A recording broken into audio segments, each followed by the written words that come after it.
కరువు దెయ్యం కథ. అనగనగా రాజమహేంద్రపురం అనే ఊరు ఉన్నది. ఆ ఊరిలో ఒక వృద్ధుడు నివసిస్తూ ఉండేవాడు. అతని పేరు రంగయ్య. రంగయ్యకు ఎవరూ లేరు. ఒంటరిగా జీవనం సాగించేవాడు. ఊరిలో వాళ్ళు వీళ్ళు చెప్పిన పని చేసుకుంటూ ఉండేవాడు. రంగయ్య అలా పైసా పోగు చేసి కొంత పొలం కొనుక్కున్నాడు. ఆ పొలం మధ్యలో పెద్ద మర్రి చెట్టు ఉంది. అతడు పొలంలో పని చేసుకుని మధ్యాహ్నం అయ్యేసరికి అక్కడికి వెళ్ళి భోజనం తినేవాడు. ఆ మర్రి చెట్టు పైన ఒక దెయ్యం నివసిస్తూ ఉండేది. ఆ దెయ్యం పేరు కరువు దెయ్యం. కరువు దెయ్యానికి ఆకలి ఎక్కువ. ఆ మర్రి చెట్టు కిందకి ఎవరైనా వచ్చి భోజనం తినే ముందు ఆ భోజనాన్ని మాయం చేసేది. అలానే ఒకరోజు రంగయ్య పొలంలో పని చేసుకుని భోజనం తినడానికి మర్రి చెట్టు కిందకి వచ్చాడు. ఇంతలో కరువు దెయ్యం పైనుంచి చూస్తూ ఉంది. కరువు దెయ్యం అప్పుడు, అబ్బా, ఈరోజు నాకు మంచి భోజనం దొరికింది అనుకుంటూ రంగయ్య భోజనం మాయం చేసింది. రంగయ్య తిందామని చూసేటప్పటికి అక్కడ ఏమీ లేదు.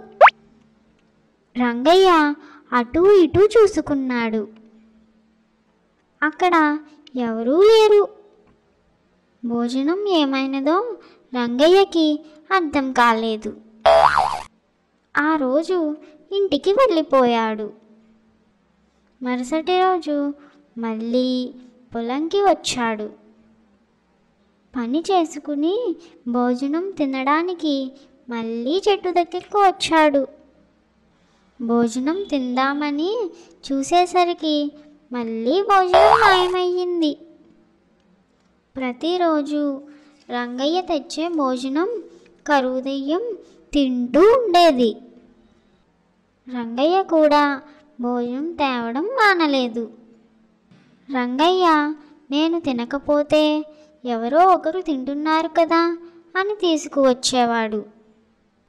ఒకరోజు రంగయ్యకి ఆరోగ్యం సరిగ్గా లేదు అని పొలానికి రాలేదు.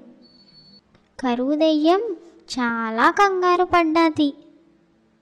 ఎందుకంటే రంగయ్య భోజనం కోసం కాదు, రంగయ్య ఇప్పటి వరకు ఎందుకు రాలేదని కంగారు పడి వెతుక్కుంటూ రంగయ్య ఇంటికి వెళ్ళి చూసింది. రంగయ్యకి ఆరోగ్యం బాగోక పడుకుని ఉండడం చూసి సేవ చేసింది. రంగయ్య ఆరోగ్యం కోలుకున్నాక యథావిధిగా తన పని తాను చేసుకునేవాడు. దెయ్యం తన ఇంటికి వచ్చిందని రంగయ్యకు తెలియదు. రంగయ్య ఈసారి తనకి ఇంకో మనిషికి సరిపడే భోజనం తెచ్చేవాడు. రంగయ్యకు ఎవరు తింటున్నారు అనేది కొద్ది రోజులకి తెలిసింది. అలా రోజులు గడిచినవి.